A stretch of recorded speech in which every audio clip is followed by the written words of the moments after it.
You're listening to Financial Advisor Marketing, the best show on the planet for financial advisors who want to get more clients without all the stress. You're about to get the real scoop on everything from lead generation to closing the deal.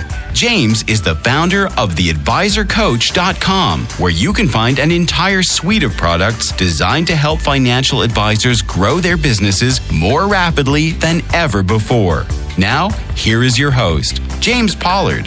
Hey, financial advisors. As the financial advisor marketing guy, I talk a lot about how financial advisors can get more clients, and this episode will be no different. I'm going to discuss some of my absolute favorite ways for financial advisors to attract high net worth clients. Ooh, that's a good topic, isn't it? And they may not be what you think. But first, I want to talk about one of the biggest changes I've made here at The Advisor Coach. If you are a longtime listener of this podcast, first, thank you.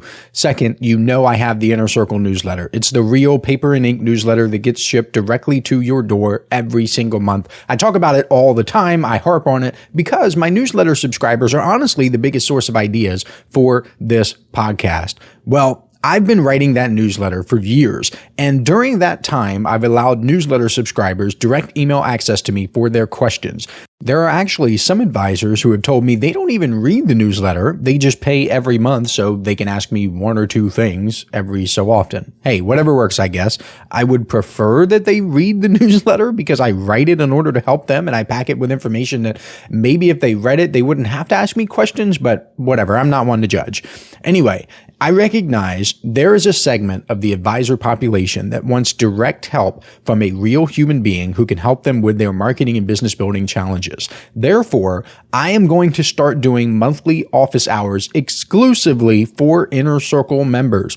On the second Tuesday of every month from 11 a.m. to 1 p.m. Eastern Standard Time, I will sit at my desk with my camera on and with my microphone on. There will be a Zoom link where Inner Circle members can join a Zoom meeting and we can all hang out. We can work on whatever they need. These office hours will be super relaxed. They'll be informal. It's not going to be some structured thing. There will be no presentations. There will be no lectures.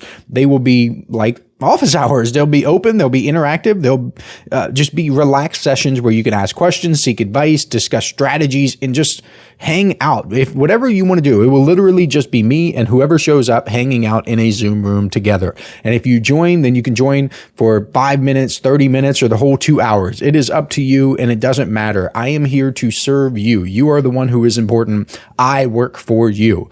I obviously got inspiration from how college professors operate their office hours. College professors typically set aside some time to be available for their students, and that's what it is. During these times, students can swing by to ask questions, seek clarification, discuss their goals, and whatever they want. That's what it is. When I was in college, I went to a few office hours here and there. Sometimes I was the only one. Other times, usually before exams, office hours were packed. In the same way, my Inner Circle office hours are designed to ensure that advisors have the support they need to grow their businesses. And I will do them every month, whether 5 people show up or 500 people show up. In fact, I'm kind of hoping that only a few people show up and that they're smaller because I personally prefer smaller meetings and it gives me an opportunity to really get to know the advisors who attend, kind of like a 4 quarters versus a 100 pennies type thing. That's always nice. Now you might be thinking, James, aren't you going to tell me how to attract high net worth clients? Yes, I am. In fact, I think this is a fantastic segue into the first tip I have for you, which is respect their time. And I'll tell you why I think it's a good segue in a second, but I want to explain to you. High net worth clients think in terms of time. How much time do they have? How much time can they save? How much time do they have to spend with you doing things they may not want to do? Average people love to give away their time for nothing. I've told this story a few times, but I love telling it, so I'll tell it again. In case you're a new listener to this podcast, you may not have heard this. Many years ago, Dunkin', which used to be Dunkin' Donuts. I personally prefer Dunkin' Donuts. I think it's nicer than just Dunkin', but I'm in the minority here.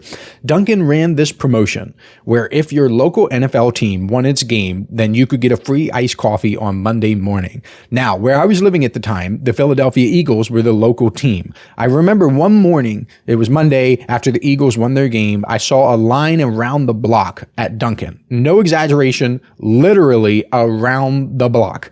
This Dunkin' did not have a drive-thru. It was walk-in only. And because I'm a marketer, I remember thinking to myself, wow, that seems like a really successful promotion. Good for them.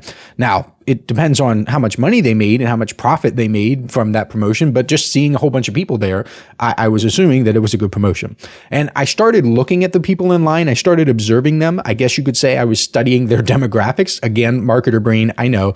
I looked at how old they were, if they were men or women, if they were dressed for blue collar work or white collar work. I just paid attention to them. I bring that up because I ran a few errands. I don't know what I did. I think I went to the post office or something, and I came back something like half an hour later, and the same people were still in line. The same exact people were in the same exact line. It is crazy. I don't remember how much an iced coffee cost back then. Let's say it cost $3.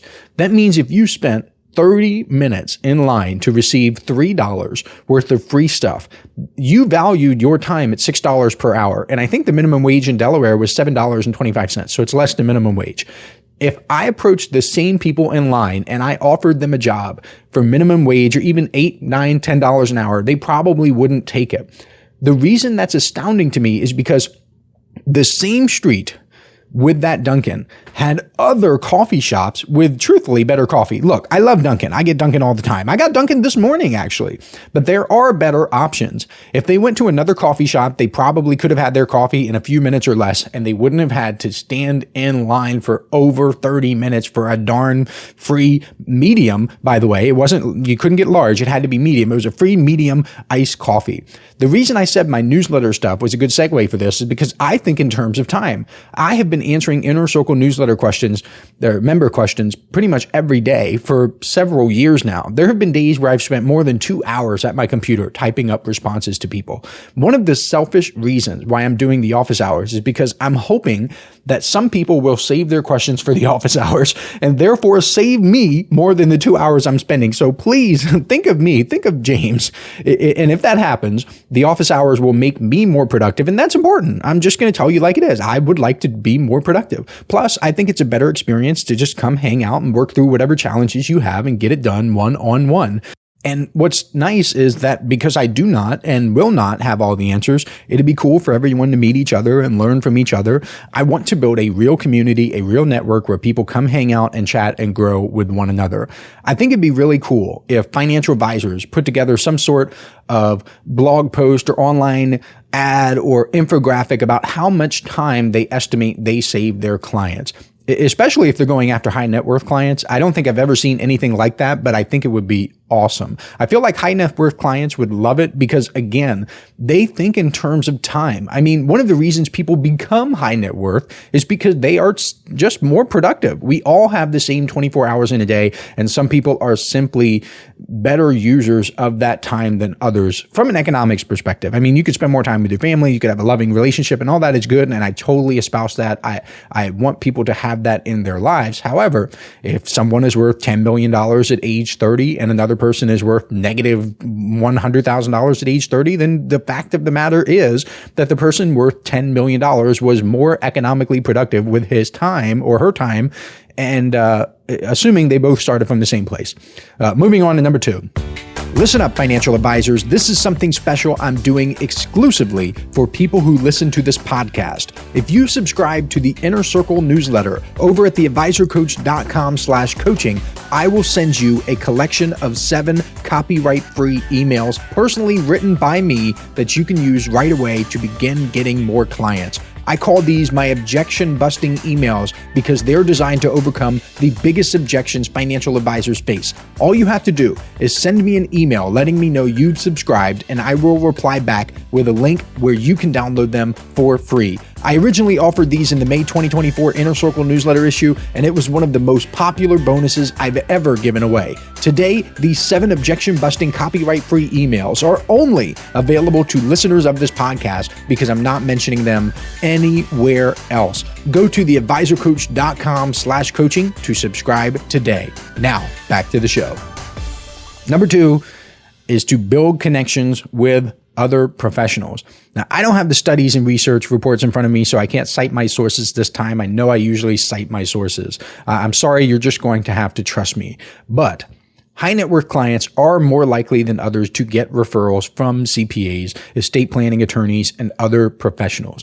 What's interesting is I think it's easy to get misled into thinking they're more likely to seek out the referrals from professionals, or they're far more likely to seek out you, meaning the data makes it look like they explicitly ask their accountants for referrals to financial advisors. But my experience tells me that's not true, at least not as much as the data suggests. So it does not explain all of the variance. I hope that makes sense. The reason I think this happens is because high net worth people are A, more likely to have these professionals in the first place, and B, likely spending more time with these professionals, which increases the odds of a referral conversation happening. Like, duh, that should make sense. I mean, think about it. If you aren't spending any time with an accountant, what are the odds of that accountant referring a financial advisor to you? Pretty slim, right? It makes sense. I love referrals. I think they're awesome, but I want to throw that in there because it requires a little bit of independent thought. You have to think about how the data comes together. I don't want you to think, oh boy, I need to go all in on a referral marketing strategy, because that is not the case. However, if you want to attract high net worth clients, you should at least be cognizant of stuff like this and proactively build relationships with other professionals. There is no secret sauce for this. It takes time. It takes effort. Building a successful referral relationship does not happen overnight. But I will give you a very obvious tip, something that can help a lot of you listening right now. Here it is. If your goal is to attract high net worth clients, and it probably is if you're listening to this podcast episode with this title, then please make sure the accountants and estate planning attorneys and whoever you're networking with also works with high net worth clients. This seems so obvious, but I've heard stories of advisors networking with professionals only to find out they don't have the type of clients they want. I'll be transparent with you here.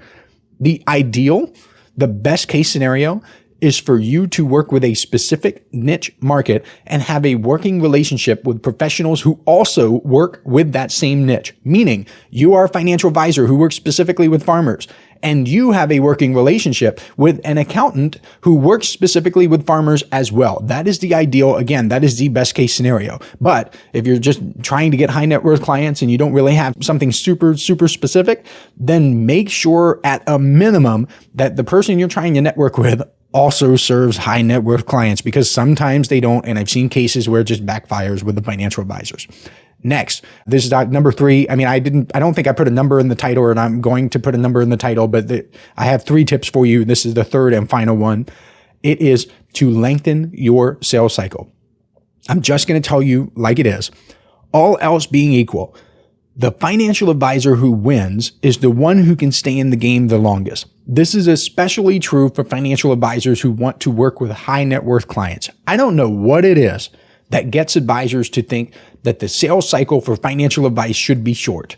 It's like financial advisors think they can connect with someone on LinkedIn, send a single message, and then somehow have that person just say, oh boy, I have to give you all of my money. I have to give you all of my financial information. I have to set an appointment. Like they feel as if they're going to be compelled. It does not work like that. I mean, view it from the other person's perspective. You would want to learn more about the financial advisor. You would want to learn more about who he or she helps, and you would want to see if it makes sense to work with that person.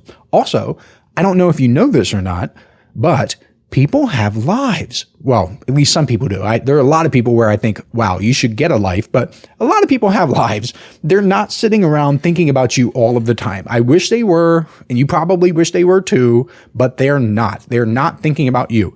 There is not a single soul on the face of this planet who is sitting there constantly refreshing his or her LinkedIn inbox to see if a financial advisor will eventually send a message. Nobody waits by the window like a little puppy waiting for the mail truck to go by to see if today is finally the day that they receive a letter from a financial advisor they've never met. But hope springs eternal, I suppose. I guess it's important for financial advisors to remain optimistic, because a lot of them would go crazy if they didn't have that type of optimism.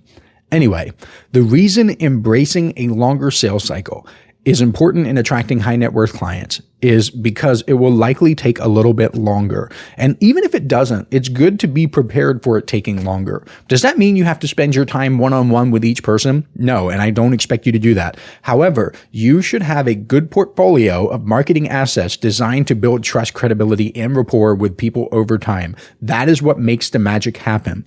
Do you have resources they can consume? Do you have ways to show up on social media? Do you have automated emails that go out every day? Yes. Yes, every day, every single day, you should send an email. It should be automated. Do you have lead magnets they can spend time with? Not just a little checklist, cheat sheet, or guide that takes 2 minutes to go through. I'm talking about something substantial. Do you have that? Do you have interviews or videos they can watch? All of those things allow people to spend more time with you, more time getting to know you and finding out if it makes sense to work with you. That is what I mean when I tell you to extend your sales cycle. It is very, very, very difficult to build trust quickly. It can be done, but you are probably not in a position to do it. For example, imagine you're a prospective client and your accountant introduces you to a financial advisor. And that accountant says, this financial advisor has worked with more than 30 of my most valued clients and has done phenomenal work for all of them. In that case, yeah, trust can be built quickly, but how many of those are you getting? Just be realistic here. Chances are you're getting traffic and leads and prospective clients from all sorts of places: social media, email, your website, networking events, presentations, direct mail, and so on. Therefore, you must do a lot of the trust building, and that takes time. A lot of research has been done about this also, and I do have my sources for this one.